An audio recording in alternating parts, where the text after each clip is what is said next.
నమస్తే. తెలంగాణలో గంజాయి వినియోగం కానీ రవాణా కానీ దానిపై ఉక్కుపాదం మోపింది రేవంత్ సర్కార్. ఇలాంటి సందర్భంలో ఎక్కడా కూడా రాష్ట్రంలో గంజాయి వినియోగం అనేది ఉండకూడదు, రవాణా చేసిన వారిపై కఠిన చర్యలు తీసుకోండి అని ముఖ్యమంత్రి రేవంత్ రెడ్డి ఆదేశాలు జారీ చేశారు. ఇటువంటి తరుణంలో ఎక్కడా కూడా దానికి మాత్రం అడ్డుకట్ట వేయలేకపోతున్నారు పోలీసులు. వినియోగించేవారు వినియోగిస్తున్నారు, అమ్మేవారు అమ్మేస్తున్నారు, రవాణా చేసేవారు రవాణా చేసేస్తూనే ఉన్నారు. ఇటువంటి క్రమంలో జగిత్యాల్లో సారంగపూర్ పోలీస్ స్టేషన్ లిమిట్స్లో ఒక ఇంట్రెస్టింగ్ ఇష్యూ ఒకటి జరిగింది. గత కొద్ది రోజుల క్రితం ఒక అంబులెన్స్లో గంజాయి తరలిస్తుండగా పట్టుకున్నారు. సుమారు 70 కేజీలు. 4 యువకులను కూడా అరెస్ట్ చేశారు. వారంతా రాజస్థాన్కి చెందినవారు. ఇటువంటి సందర్భంలో వారిని జైలుకి పంపించారు. అంతా జరిగింది.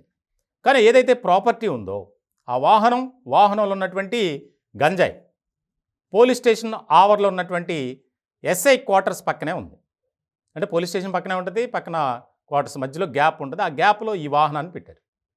ఇటువంటి సందర్భంలో తాజాగా అంబులెన్స్ లాగే ఉంది, కానీ అంబులెన్స్ అద్దాల పగలగొట్టి దానిలో ఉన్నటువంటి గంజాయిని ఎత్తుకెళ్ళిపోయారు.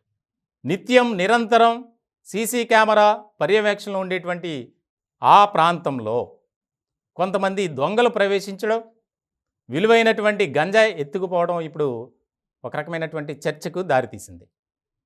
ఎప్పుడైతే జరిగిందో ఆ సమయంలో పోలీస్ స్టేషన్లో డ్యూటీలో ఎవరున్నారు వారిపై కూడా ఫోకస్ పెట్టారు, విచారణ చేస్తున్నారు. మొత్తానికి ఇంకా కోర్టుకి అది సమర్పించాలి, వాహనంతో పాటు గంజాయిని కూడా తీసుకువెళ్ళాలి. ఇలాంటి సందర్భంలో దానికోసం చూస్తే వాహనంలా ఉంది, ఆ యొక్క అంబులెన్స్లో మాత్రం గంజాయి లేదు. ఇటువంటి సందర్భంలో కోర్టు కూడా చాలా ఆగ్రహం వ్యక్తం చేస్తుంది. దానికి సంబంధించినటువంటి బాధ్యులపై కఠిన చర్యలు తీసుకోండి అని ఆదేశాలు జారీ చేసింది. మొత్తానికి పోలీస్ స్టేషన్లోనే దొంగలు పడ్డారు అని చెప్పుకోవాలి.